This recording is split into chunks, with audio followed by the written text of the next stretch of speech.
Bonsoir à tous, bienvenue sur notre plateau. Heureuse de vous retrouver après ce mois de vacances, puisque moi, je vous ai présenté la Guadeloupe, nos entrepreneurs et différents pans économiques de notre territoire pendant les vacances en juillet et août. Donc pour nous, c'est notre rentrée scolaire. Nous commençons en octobre, un petit peu comme les gens qui sont à la fac. Nous, on est plus grands, on étudie l'économie. Donc on commence après tout le monde, bien évidemment. Comme ça vous laisse le temps de vous placer pour la rentrée. Comme vous le savez, les impôts sont arrivés. Nous, ça nous laisse le temps de pouvoir parler de tout ça, de mettre toutes ces choses en place. Donc, on parlera pendant le mois d'octobre de ces fameux impôts qui sont arrivés. On parlera de la rentrée qui a été mouvementée. Mais cette semaine, nous commençons en plus cette nouvelle saison, cette 4e saison, avec une économie que vous connaissez déjà, parce que nous en avons parlé tout au long de l'année dernière en recevant assez régulièrement des gens qui s'occupent des personnes âgées. Nous allons parler de l'économie grise, ce qu'on appelle la silver economy. On vous l'a déjà dit, nous avons une population vieillissante. Donc, quels sont les secteurs qu'il faut développer? Quelles sont les économies que ça peut créer? Vous savez qu'il y a beaucoup d'emplois qui peuvent se développer sur notre territoire. Il y a beaucoup de choses qui peuvent être faites via ce secteur d'activité. Comme vous le savez, nos hommes politiques aussi commençaient un petit peu à prendre à bras le corps le sujet en faisant des travaux d'aménagement, par exemple dans les bâtiments, sur les propriétés. Enfin voilà, on va étudier tout ça tout au long de l'année. Cette semaine, ça tombe très bien puisque nous sommes au premier jour de la semaine bleue et sur notre plateau, nous recevons des intervenants qui vont vous expliquer ce qu'ils ont mis en place pour aider nos populations et pour aider un petit peu notre territoire à se développer et à travailler un petit peu plus en étant plus adapté, on va dire, à nos notre futur marché, puisque nous avons une population vieillissante, que l'on veuille ou pas. Donc nous sommes cet après-midi avec Madame Jacqueline Pavilla de Cosette Service. Bonsoir. Bonsoir Sabine. Comment allez-vous? Ça va, merci. Ça va bien. Vous, la rentrée, c'était comment? Il y a pas eu de vacances? Pour l'instant, alors c'est vrai, comme je viens de démarrer l'activité, pas de vacances encore, puisque j'ai commencé au mois de juillet, c'est tout récent. Mais ça va, je suis enthousiaste, je suis motivée, parce que c'est un projet qui me plaît. Bon, c'est très bien, c'est très bien. Alors, nous sommes aussi avec deux, alors je ne vais pas dire jeunes, vous allez vous présenter, parce que à chaque fois je dis deux jeunes, on me dit je ne suis pas jeune. Bon, alors avec monsieur Jeunastre, Cédric, c'est ça? Alors, bonsoir, alors vous, comment allez-vous? Alors, je vais très bien, bonsoir Sabine, bonsoir. Merci de nous inviter sur votre plateau, et je vais très bien. Ça se passe bien, ça s'est bien passé les vacances, ça a été, les projets ont avancé? Il faut savoir que dans nos métiers, il n'y a pas forcément de vacances parce que nous sommes au chevet, nous sommes aux côtés, nous accompagnons les seniors en permanence et il n'y a pas forcément de vacances puisqu'il y a tant à faire. Donc il y a la question de répit aussi des porteurs de projets, des chefs d'entreprise. On est souvent sur le terrain. Voilà, et vous êtes venu avec votre collègue, Madame Nelly Pascal. Bonsoir. Bonsoir Sabine. Comment et bonsoir à tous les téléspectateurs qui nous regardent. Également, comme mon coprésident l'a dit, moi aussi je vais bien. Voilà, l'activité est toujours aussi intense. Pas de période estivale, comme on peut le dire, puisque nous aussi nous sommes une structure récente qui a moins d'un an et qui est en plein boom, en plein développement de ses activités. Bon, c'est génial. Donc, on va commencer avec vous. Vous allez nous parler de votre parcours et nous présenter Cosette Service. Oui, alors, je suis un enfant de la Guadeloupe, de Bouillante, de la Côte-sous-le-Vent. Comme moi. De Bouillante. Voilà, donc, mais je suis partie de Bouillante il y a quelques années. Je suis partie très jeune. Voilà, après, pour des raisons, voilà, les parents pensent que c'est toujours mieux quand on part en métropole, et voilà. Après, j'ai regretté amèrement, très rapidement, mais enfin, quand même, comme on a aussi cette capacité de rebondir, donc j'ai tenu 44 ans.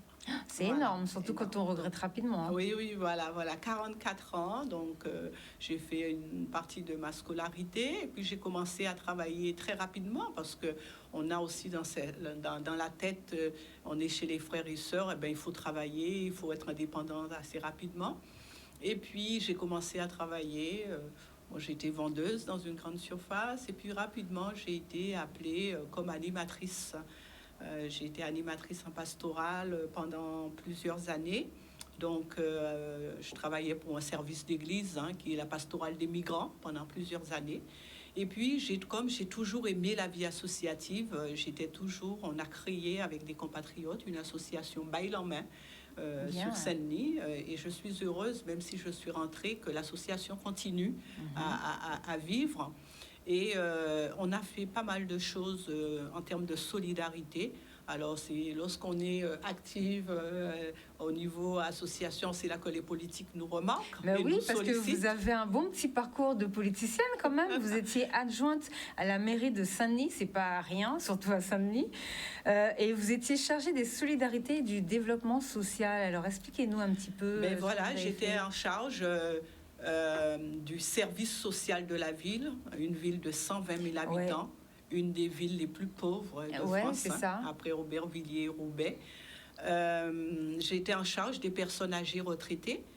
Et après, on a travaillé depuis, puisque j'ai été élue en 2008, de se dire qu'il faut simplement, c'est pas simplement un service social, mais comment on va aider la population à rebondir. Sans avoir les moyens en plus, non? Alors, sans avoir les moyens. Alors, il y a les moyens, il faut pouvoir aller les chercher. Parce que le gouvernement, il y a des moyens. La compétence des personnes âgées retraitées, c'était avant l'État. Et puis après, maintenant, c'est le département. Et alors après, ils disent qu'ils donnent le financement, mais c'est jamais à la même hauteur. Ouais. Donc, il faut, en fait, quand on n'a pas de moyens, quand on est en difficulté, il faut chercher les ressources. Et donc, nous, ce qu'on avait trouvé, c'était de se dire, mais les personnes âgées sont des personnes ressources. Même des personnes qui sont en difficulté, c'est comment on allait les motiver, d'où le développement social. C'était lorsque quelqu'un a une difficulté, c'était de faire rebondir la personne pour pouvoir trouver ensemble des solutions. Et donc, pendant le premier mandat, donc j'avais cette délégation. Et puis après, en 2016, il y a eu un changement de maire. Le nouveau maire m'a demandé d'être sa première adjointe. Donc, de 2016 à 2020, j'ai été première adjointe de la ville de Saint-Denis. C'était pas facile, mais c'était passionnant. Parce que une élue ou un élu doit être d'abord au service de la population. Oui. Et si on le fait, on se rend compte justement qu'on arrive à déplacer des petites choses, à permettre que les gens soient, qu'on facilite la vie des gens. Et ça, alors, à mon actif, avec beaucoup d'humilité, mais j'ai mis en place une maison des seniors pour que ça soit un lieu de ressources pour les personnes.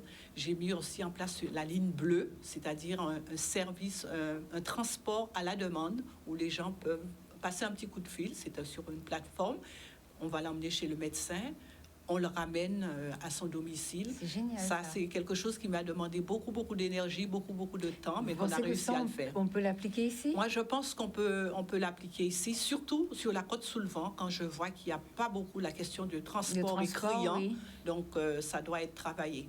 Parce que normalement, c'est une compétence régionale, mais en même temps, c'est là aussi qu'il faut qu'on arrive à sortir un peu des carcans et de dire comment on peut innover. Surtout que c'est une Guadeloupéenne qui a inventé ça en France, en plus à Saint-Denis. Donc on entend suffisamment parler de Saint-Denis.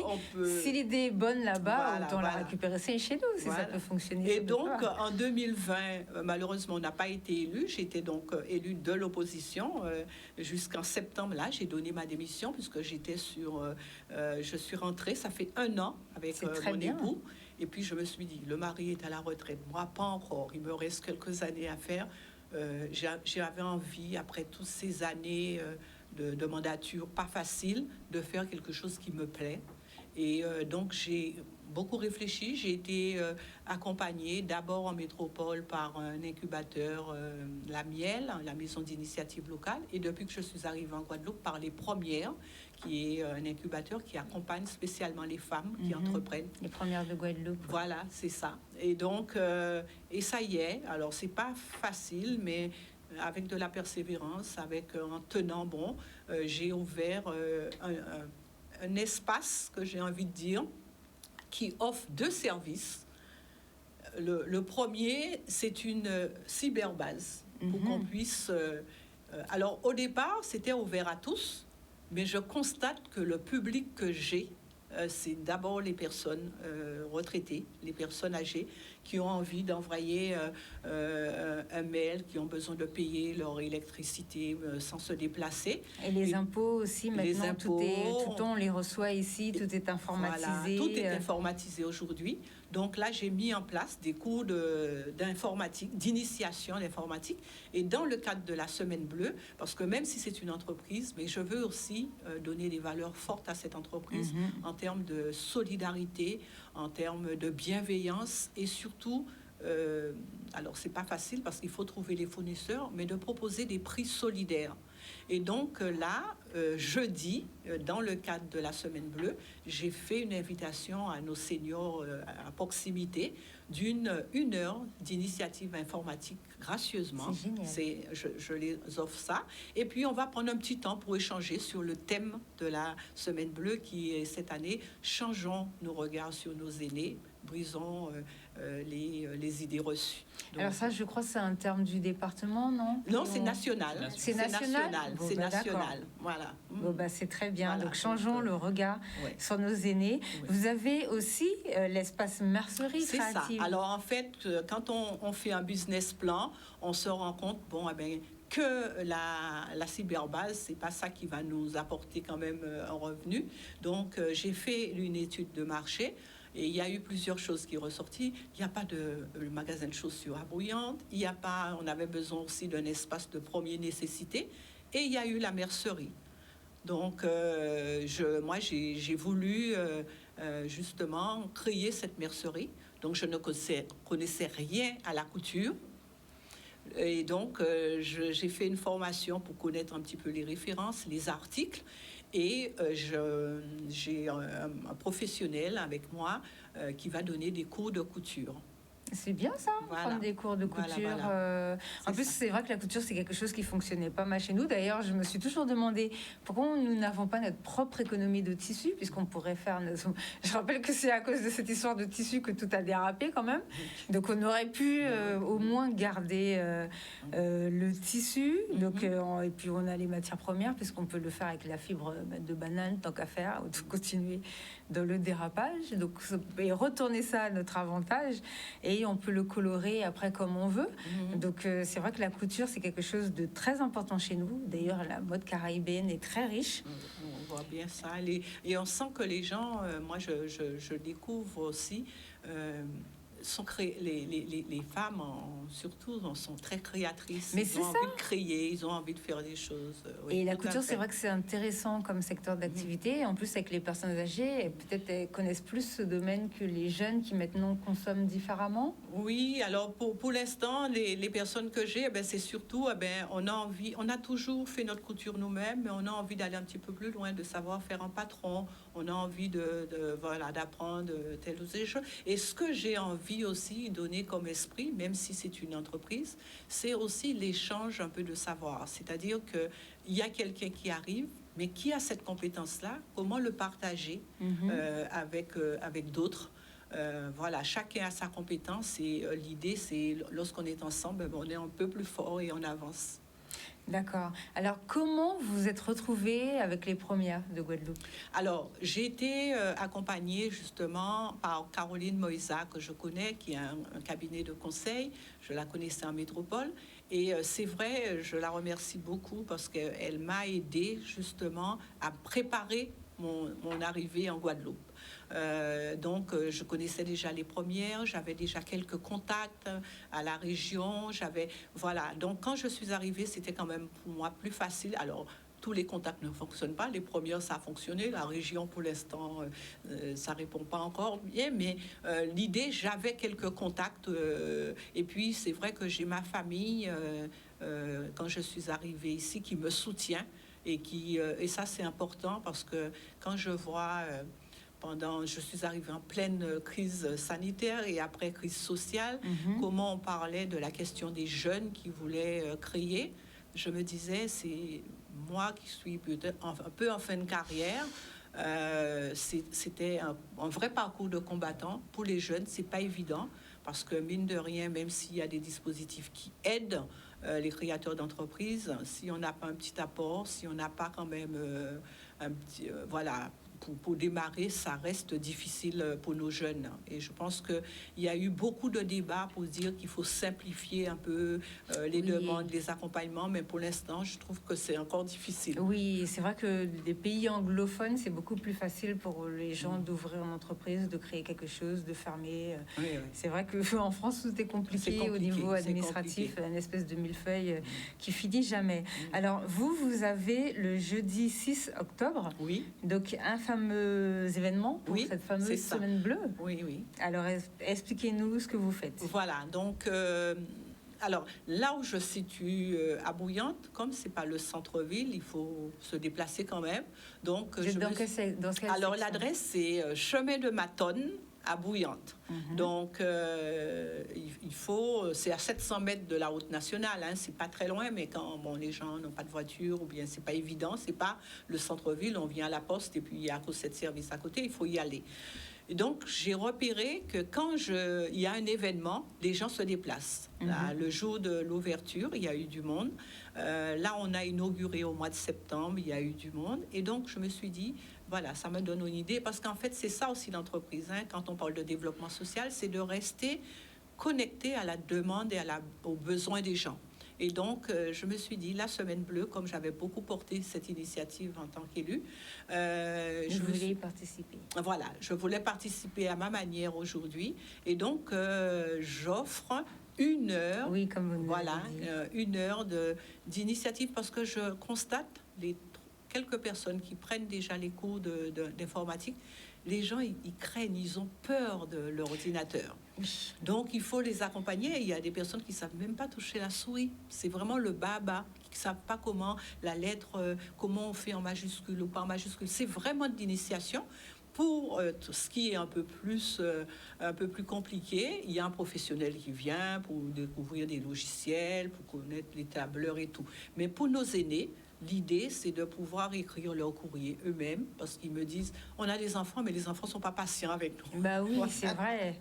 Parce que les enfants eux-mêmes doivent tout faire par ordinateur, même les retraites maintenant, c'est informatisé. Exactement. Donc l'idée vraiment, c'est de les accompagner, à envoyer un mail, à retirer une demande, une attestation sur leur compte CAF, les impôts, voilà. CAF, donc c'est leur donner l'envie de découvrir l'informatique et de mieux l'appréhender. Donc ça pendant 1 heure. Et puis l'autre heure, c'est on t'y causait, qu'on nous a dit côté nous, de dire, parce que je ne sais pas encore, mais peut-être nos amis là tout à l'heure vont nous dire un petit peu ce qu'ils ressentent. Je pense que nos aînés en Guadeloupe n'ont pas encore mesuré le poids qu'ils ont. C'est-à-dire que on pense que quand une personne est âgée, il ne peut plus rien donner, il ne peut plus rien apporter. Alors que c'est le contraire. C'est une bibliothèque, voilà. Bibliothèque, patrimoine, leur patience, ils peuvent nous apporter beaucoup. Et donc l'idée de l'échange, c'est aussi ça, les aider aussi à découvrir ça, qu'ils ne sont pas rien, même si on prend l'âge. Alors, pour le 6, vous avez 2 séances au choix, soit de 9h à midi ou soit de 14h à 17h. C'est ça. Si on veut s'inscrire. Alors, il y a le numéro de téléphone, donc c'est... 06 90 62 72 76, ou bien pour le fixe, 26 45 78. C'est ça. Voilà. Et puis on vous donnera le lien si vous voulez. Vous pourrez poser vos questions dans les commentaires et vous pourrez répondre. Voilà, donc le jeudi 6 octobre, 2 séances au choix de 9h à midi ou de 14h à 17h. Donc initiation informatique offerte ou bien et échange sur le thème de cette année et une petite collation Bien aussi sûr, que on vous va allez partager, effectivement. pour partager un petit plat pour Voilà. que vous puissiez voir un petit peu ce qui est mis en place. En tout cas, super parcours. Et c'est l'occasion pour que les gens puissent découvrir, bien sûr, la boutique, la mercerie, En plus. et voilà. Voilà. Et bien justement, alors juste rapidement, une question sur la réforme des retraites. On en entend beaucoup parler. Vous allez me dire tout à l'heure, quel est votre point de vue? Parce que Oui. vous, c'est maintenant que vous commencez à travailler. Tout à Et fait. il y a beaucoup de chefs d'entreprise qui, à partir de 53 ans, ils licencient les personnes. Donc, on va en parler tout à l'heure. Je vais vous poser la question à tous. Et vous allez me donner un petit peu votre avis sur cette histoire. Là, on se tourne du côté de la Silver Economy. Donc, c'est les amis du bien vieillir, les amis des personnes âgées. Alors, expliquez-nous tout. Quel est votre parcours et comment vous êtes retrouvé dans cette structure? Alors, donc c'est vrai que on est tous acteurs de cette filière, la filière Silver Economy. Et pour donner une petite définition rapide de la Silver Economy, on va dire c'est l'économie des cheveux gris autour des seniors. Et pour qu'il y ait cette économie, il faut qu'il y ait des acteurs. Et nos acteurs, on les appelle des amis. Des amis, qui veut dire des acteurs mutualisant leur initiative au service du bien vieillir. Donc on a eu l'exemple de madame qui met tout son talent, toute sa bonne volonté pour faire en sorte que nos seniors soient occupés et vivent bien, voilà, dans leur environnement. Et donc c'est vrai que nous avons répondu à un appel à manifestation d'intérêt en 2021 du ministère de la Relance, où on nous demandait en fin de compte, est-ce qu'on veut manifester notre intérêt pour un projet. Et donc nous, il a paru intéressant au vu du vieillissement de notre population, au vu du fait que nous sommes actuellement 86e rang des pays les plus vieillissants et on passe au 3e rang dans très peu de temps. Donc on a participé à des ateliers menés par la DES de Guadeloupe avec Madame Bozor qui est ergothérapeute et moi qui suis acteur dans les services à la personne.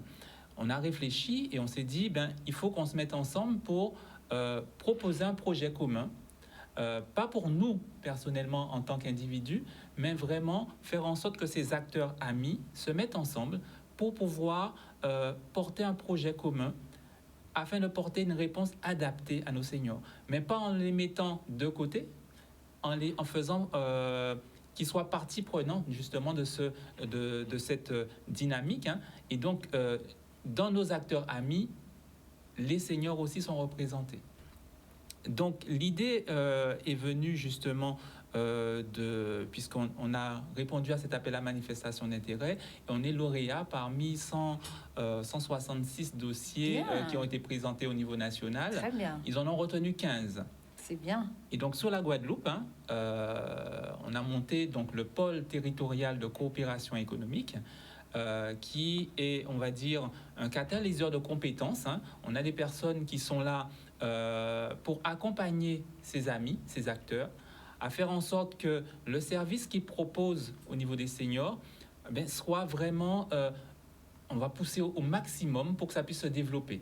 Et donc c'est vrai que je travaille avec Madame Pascal, qui est la chargée de développement, qui a la charge justement au quotidien d'aller à la rencontre de ces acteurs pour leur faire comprendre qu'il y a nécessité à être fédérés, à être ensemble, mais surtout à être identifiés. C'est le premier point d'entrée, c'est-à-dire que tout le monde travaille actuellement dans son coin, travaille pour les seniors, et c'est très bien, c'est tant mieux. Mais souvent, on a plusieurs personnes qui font la même chose, qui ont peut-être intérêt aussi à se mettre ensemble pour réfléchir sur une thématique ensemble.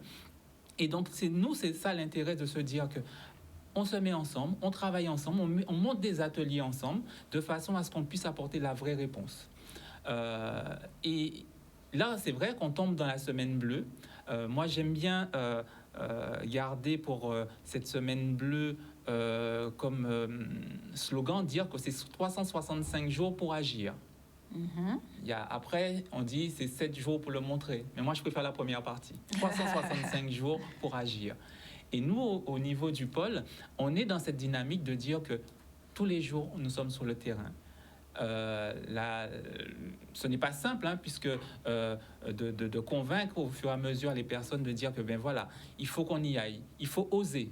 Tout à l'heure, Madame parlait des jeunes qui, c'est pas si évident que ça de monter des entreprises, etc. Quel que soit, osons, allons-y, puisque nous, je rappelle, 380 000 Guadeloupéens, 50% ce sont des seniors. Ah oui. Et Donc, notre population, en plus, est vieillissante. Vieillissant. Sans compter ceux qui vont rentrer après être partis sur le territoire hexagonal pour leur retraite et tout. C'est ça. Bien. Donc, imaginez-vous toute l'économie, tout ce qu'il y a à mettre en place. Souvent, on avait tendance à dire, oui, la silver economy, oui, la santé. Mais ce n'est pas que la santé. Certaines personnes ne savent pas qu'ils travaillent dans la silver economy. Alors, l'artisan qui œuvre chez le senior, c'est un acteur de la silver economy. Le transport, Madame a parlé tout à l'heure de mobilité. Donc, c'est un gros problème que nous avons sur le territoire pour que nos seniors puissent se déplacer, aller faire les courses. Le tourisme, il faut des hébergements adaptés pour nos seniors. Donc, tout ça, ça fait partie de la silver economy. On a les services à la personne. On a vraiment tout le travail qui est réalisé par, on va dire, par le champ de l'économie sociale et solidaire. Donc, vraiment, on a une multitude d'associations qui présentent des activités pour faire en sorte que le senior puisse bien vivre à domicile. Et si, toutefois, au domicile, il n'y a pas... On a tout essayé parce que des fois, on a la possibilité, on n'a pas de possibilité de maintenir cette personne au domicile. Mais on a également des structures qui sont adaptées et qui permettent justement de faire en sorte que on puisse accompagner jusqu'au bout nos seniors. D'accord, mais franchement, ça, c'est vraiment un super projet. Comment vous trouvez le terrain sur notre territoire? Est-ce qu'il y a assez de projets développés? Est-ce qu'il faut développer plus de projets? Quel est votre point de vue sur nos manquements et sur ce qu'il faudrait mettre en place? Alors, moi, je vous dirais qu'il n'y aurait jamais assez, puisque de toutes les façons, on dit que la Guadeloupe, c'est terre de talent. Alors, osons, soyons fous. Je préfère qu'il y en ait trop que pas assez. Actuellement, aujourd'hui, en tout cas, sur le sujet qui nous concerne de la silver economy, il y a vraiment beaucoup de choses à faire. Si on s'y intéresse bien, si on prend le temps d'analyser l'existant, parce que c'est ça vraiment le rôle du pôle, c'est vraiment de prendre le temps d'analyser l'existant et au travers d'études, au travers d'ateliers, de dire, ben voilà, on a des secteurs qui sont plus ou moins pas trop fournis et il y aura intérêt à travailler sur ces sujets-là.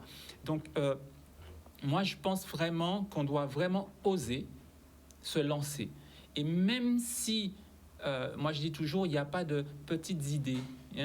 Et j'aime bien parce que j'accompagne aussi des personnes à la création d'activités. Une activité doit d'abord partir du cœur, de ce qu'on aime faire. D'une passion. Et par la suite, on va travailler le modèle économique pour dire mais comment on la retransforme pour faire en sorte qu'on puisse y vivre avec. Et donc, je pense qu'on ne doit pas se mettre de limites.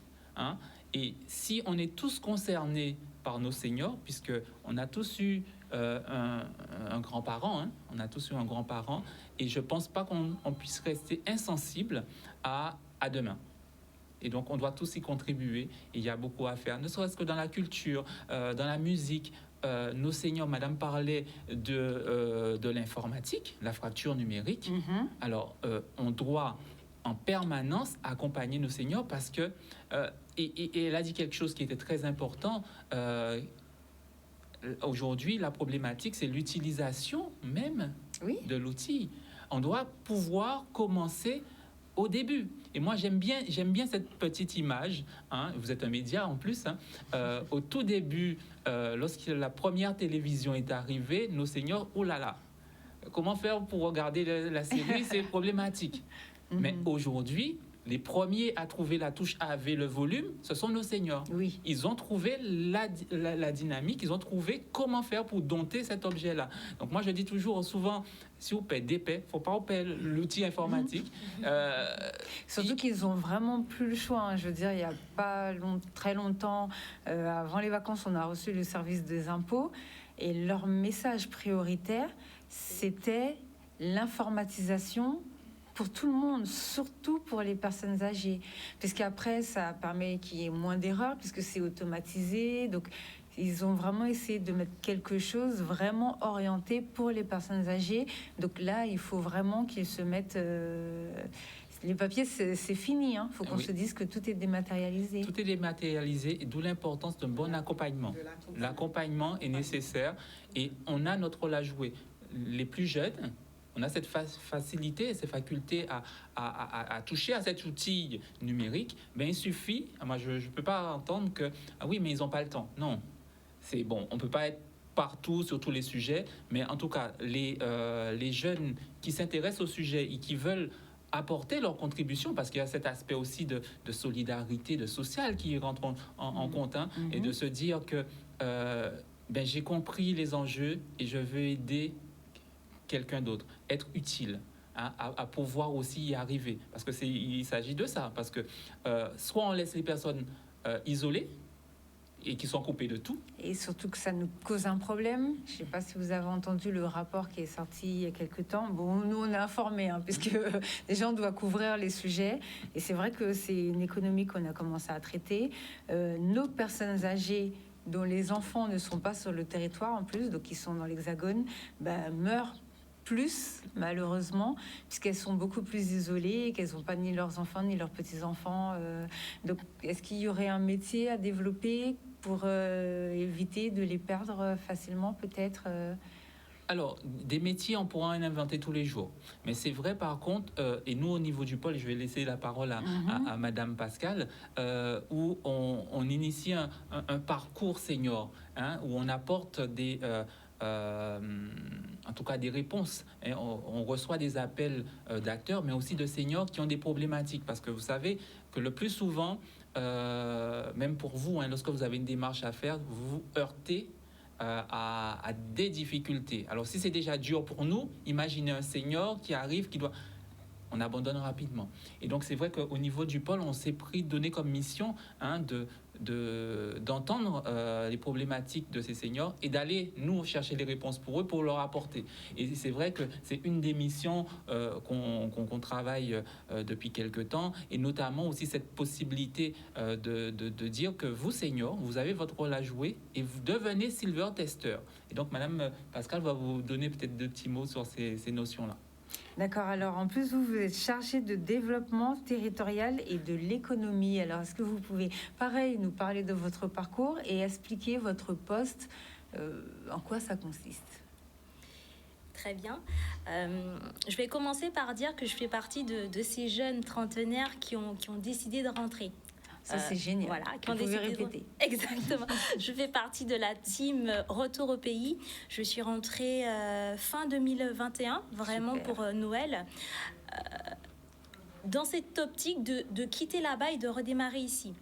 Et surtout que mon objectif n'était pas forcément de retrouver un emploi dans le même secteur d'activité où je travaillais, qui était le domaine bancaire, mais au contraire de pouvoir répondre aux besoins de l'île. C'était vraiment mon objectif prioritaire, pouvoir apporter mon savoir, mes connaissances, mes compétences et pour le développement, je dirais, pour le développement, exactement, le développement du département. Donc, ça fait maintenant à peu près 6 mois que je fais partie de ce pôle de compétences, les Amis du bien vieillir, qui a pour but de contribuer à développer ce qu'on appelle, comme on l'a précisé auparavant, la filière de la Silver Economy. En tant que chargée développement, ma priorité, c'est notamment de cartographier les activités qui regroupe la filière de la silver economy, donc dans tous les secteurs d'activité, et aussi de pouvoir identifier, comme vous avez mentionné tout à l'heure, les pénuries. Dans quel secteur d'activité, en fonction de quel territoire, en fonction de quelle commune, qu'est-ce qui manque, qu'est-ce qu'on a, pour justement orienter les porteurs de projets à se diriger peut-être dans un secteur d'activité précis, ou au contraire dans une zone qui justement est en manque d'activité, un peu comme ce qu'on peut voir au niveau des médecins qui sont orientés vers des zones. Donc le pôle se charge justement de cette mission de cartographie dans un premier temps, donc d'identifier et cartographier les professionnels qui appartiennent à la filière. En d'autres termes, nous développons aussi d'autres activités qui permettent une meilleure prise en charge et l'accompagnement des seniors. Donc, Monsieur Ginast l'a mentionné. Aujourd'hui, on a cette ligne téléphonique dans un premier temps qui nous permet d'entendre les besoins des seniors, d'entendre les attentes des seniors, de pouvoir les accompagner. Qui dit accompagner dit et bien évidemment les assister, mais les accompagner vers les acteurs qui pourraient répondre à leurs besoins. Ces acteurs, d'où sortent-ils? En priorité, je dirais, de notre réseau, du réseau qu'on a identifié en termes de qualité, en termes de confiance, en termes de produits et services qu'ils proposent. Et derrière, il y a tout un suivi jusqu'au bout de la demande du senior. Nous avons aussi dans notre objectif, dans nos missions qui sont dédiées au pôle, à pouvoir, qui dit marché économique, dit également innovation. Puisqu'aujourd'hui, les attentes des seniors d'aujourd'hui ne sont pas les attentes des seniors de demain. Donc, on doit être capable aussi sur le territoire, je dirais, d'innover, de proposer des solutions innovantes pour le futur. On a aussi cette mission, je dirais, de développement d'activités, puisque justement, le marché de la filière de la silver economy est, je dirais, est en train de se structurer. On a identifié des secteurs d'activité où l'emploi, justement, il y aurait des emplois à aller chercher. Bien évidemment, on parle de service à la personne, du soin à domicile, puisque 80% de nos seniors, c'est-à-dire 50% des 380 000, font le choix en priorité le plus longtemps que possible de rester à domicile. Oui, ça c'est culturel. Voilà, c'est culturel. Donc ça demande une adaptation du logement pour qu'il puisse rester le plus longtemps que possible, mais également d'avoir un entourage. Et aujourd'hui, c'est la pénurie qu'on voit, c'est l'entourage du senior. Aujourd'hui, l'entourage du senior, si ce n'est pas un membre de la famille, c'est le voisin. Mais le voisin s'avère aussi qu'il est senior. Donc, si autour du voisin, il n'y a pas son entourage, voilà, c'est un petit peu... C'est défectueux de ce côté. Exactement. Et on a des personnes isolées. Exactement. Donc, on a aussi identifié au sein du pôle ce besoin de, je dirais, d'emploi, qu'il va falloir aller chercher. Donc ça sous-entend derrière qu'il va falloir effectivement mettre en avant les métiers, attirer les jeunes du territoire ou même ceux qui reviennent comme moi-même à s'orienter vers un besoin économique et social de l'île. Voilà. Alors, est-ce que pour certains points techniques, vous êtes suivi? Je donne un exemple. Lorsque vous faites une cartographie, vous tombez, par exemple, forcément sur des zones blanches, puisque c'est un gros problème que nous avons sur notre territoire. Est-ce que ça, vous pouvez le signaler, vraiment le préciser avec nos différents élus ou avec les différents opérateurs? Comment ça fonctionne? Et deuxième question, vous tombez aussi sur, tout à l'heure, on parlait du transport, sur des personnes qui sont très reculées, par exemple, soit dans les montagnes, ou soit, si on prend l'exemple de Bouillante, il y a des gens qui habitent très haut. Donc, comment vous faites pour aller arriver, soit ces personnes des fois sont en zone blanche, ou bien soit elles ne sont pas véhiculées? Est-ce que ce sont des deux points, je pense, qui sont les plus importants sur notre territoire? Est-ce que ça, vous arrivez vraiment à agir sur ces deux points-là, qui sont difficiles même pour les politiques, parce que je vois pour les jeunes, déjà, pendant le confinement, ça a été la croix et la bannière des fois pour que les jeunes puissent faire le Zoom, là, pour la scolarité. Donc, est-ce que ça, vous travaillez sur ce point-là, précisément, sur ces deux points précisément? Alors, est-ce qu'on travaille sur ces deux points? Bien évidemment. Comment on travaille? Ça, c'est une autre question. Comment on travaille? Justement, on regroupe. L'idée, c'est de regrouper aujourd'hui nos acteurs sur des sujets qui nous sont propres, qui sont spécifiques à la Guadeloupe. Vous avez parlé de la mobilité, la question de la mobilité sur un territoire éparse, la question de la fracture numérique qui n'est souvent pas liée à la population, qui est liée à un territoire, une question technique. L'utilisation des moyens, c'est autre chose, mais il y a une question technique qui aujourd'hui ne dépend pas forcément de la population, ne dépend pas forcément même de l'élu. De l'élu, exactement, de nos représentants. Et voilà, il y a une question, cette fracture, en fait, elle prend... Elle sera en tout cas difficile à régler, je pense, à 100%. Qu'est-ce que nous faisons en pôle aujourd'hui? Quelles sont les actions que nous menons? Justement, nous discutons avec les acteurs sur des projets sur lesquels aujourd'hui nous ne nous sommes pas vraiment penchés. C'est cette concertation, cette interconnexion et interconnaissance entre acteurs qui permettra aujourd'hui de faire sortir de nouveaux projets. Et la question de la mobilité et la question de la fracture numérique avec des experts, c'est-à-dire des acteurs qui sont dans le secteur des opérateurs exactement, pour pouvoir se pencher sur le sujet. Je vais revenir sur la question de la mobilité et mettre en avant un nouvel acteur, des jeunes aussi, qui sont des co-créateurs. C'est la structure Déposée. Génial. Voilà, c'est des co-créateurs, un Martiniquais et une Guadeloupéenne qui justement ont développé cette idée de pouvoir proposer du covoiturage. Génial. Voilà, allez-y, c'est tout récent, mais c'est... allez-y. Alors, si justement pour répondre à votre question et en lien avec ce que Madame Pascal nous annonce, nous parle de Déposer, ce qui est important pour le pôle, c'est d'être présent à certains rendez-vous. Il y a eu la semaine de la mobilité il y a quelques temps, il y a même 2 semaines à peu près. Si le pôle n'était pas présent à ces rendez-vous-là, on n'aurait pas eu de contact avec Déposé pour un entretien et identifier qu'ils étaient acteurs. Donc là, on est dans du concret. Le pôle, c'est pas un pôle qui existe et juste pour faire joli. Vraiment, tous les sujets, on est présent et on est à l'écoute, comme on l'a fait avec Madame. On est à l'écoute pour entendre et se dire que il y a des acteurs qui font déjà le travail. Nous ne sommes pas là pour remplacer.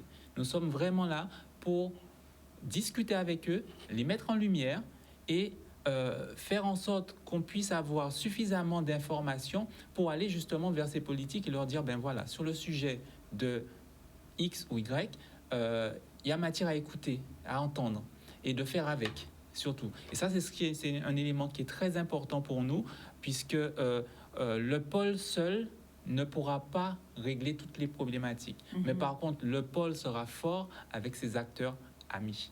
Voilà. D'accord, alors effectivement... C'est ça, exactement. Effectivement, vous nous avez envoyé une vidéo, donc on voit quelques images. Là, on va la regarder avec le son, afin que tout le monde comprenne exactement ce que vous avez mis en place. Parenthèse entre amis. La réunion où émerge une intelligence collective entre acteurs de la silver economy. Atelier Speed Networking, pour créer une interconnaissance et une interconnexion entre les acteurs. Atelier Post-it, pour donner la parole à tous les acteurs. Atelier Coopération, mutualiser idées et moyens des acteurs pour co-construire le modèle du bien-vieillir. Atelier Libre Antenne, pour initier des projets communs. Rejoignez-nous dans cette dynamique entre amis.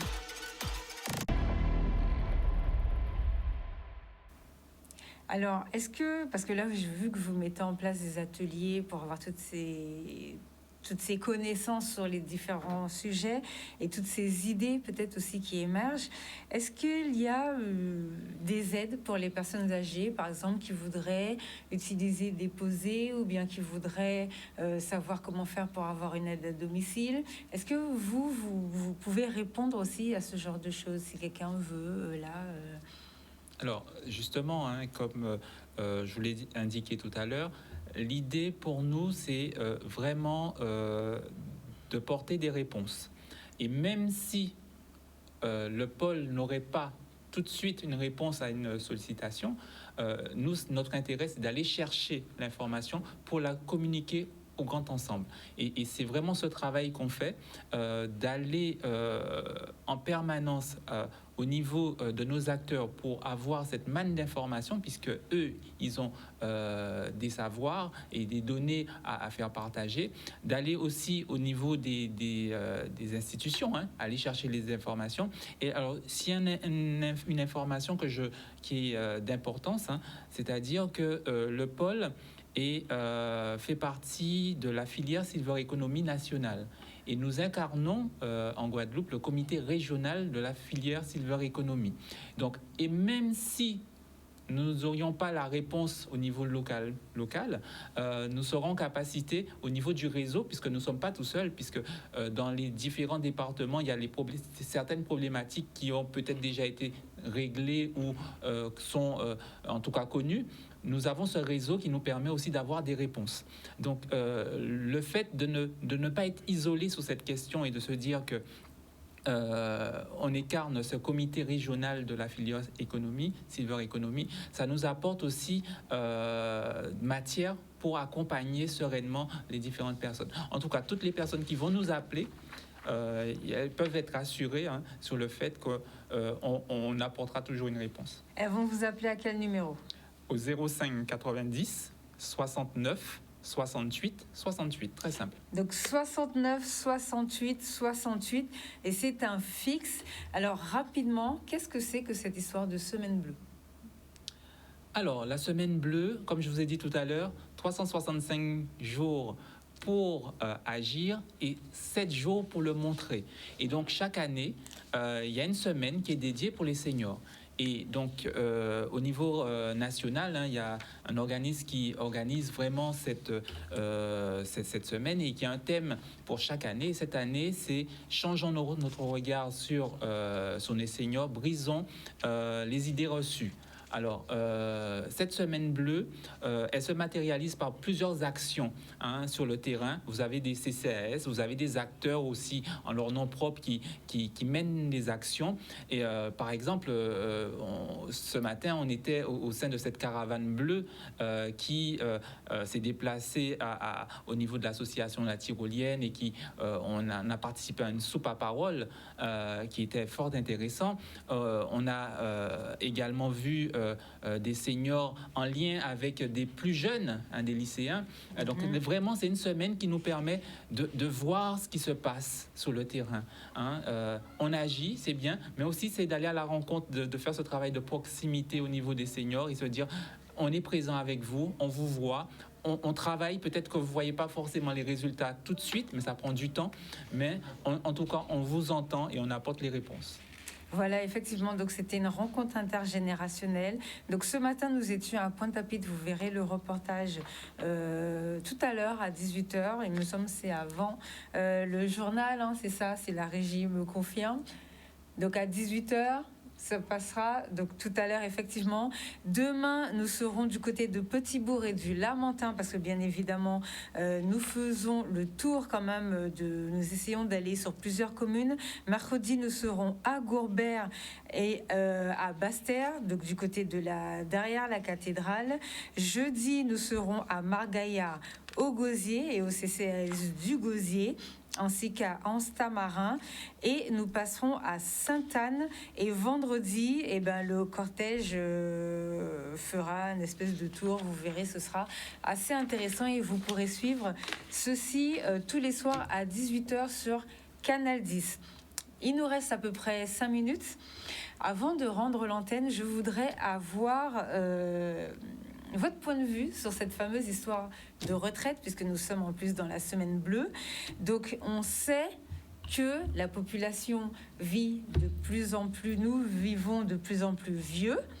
Certains disent que nous vivons de plus en plus vieux, mais que de travailler trop longtemps, ça ne permet pas de vivre vieux en bonne santé. Parce que l'important, c'est de savoir à quel âge on est en bonne santé. Sachant que il il y a un problème pour l'emploi sur les personnes dites seniors par le Pôle emploi qui sont classées, pas en personnes âgées, mais déjà commençant à être difficilement casables dans les emplois, puisque même les chefs d'entreprise n'en veulent pas. D'ailleurs, il y a des aides pour aider les personnes de plus de 53, 55 ans au retour à l'emploi. Donc, on essaierait de faire un point dessus avec le Pôle emploi pour vous donner quelques indications. Quel est, votre point de vue sur cette histoire de retraite? On sait que Emmanuel Macron est un petit peu dans la tourmente. Il a envie de passer l'abonnement. Il hésite entre le 49.3. Il veut parler pendant 3 mois pour voir si on va reprendre... s'il va commencer les négociations en janvier. Je pense qu'il ne veut pas replonger dans une histoire de gilets jaunes. Quels sont vos points de vue sur cette histoire de retraite? Selon vous, est-ce qu'il faut travailler plus vieux quand on est dans un bureau, partir plus tôt quand on fait un métier difficile? Qu'est-ce que vous en pensez? C'est un sujet qui n'est pas simple. Voilà, donc on ne peut pas simplifier les choses. Il faut le regarder dans sa complexité. Moi, je pense que comment accompagner les gens dans leur travail pour qu'ils en soient heureux. C'est la première des choses. On a l'impression, quand on parle de travail, il y a une personnalité politique qui a parlé du bonheur du travail et les gens, tout le monde a fait le rôle là, mais je pense que si les gens vont travailler... Moi, j'ai eu une chance extraordinaire dans ma vie, c'est que j'ai travaillé.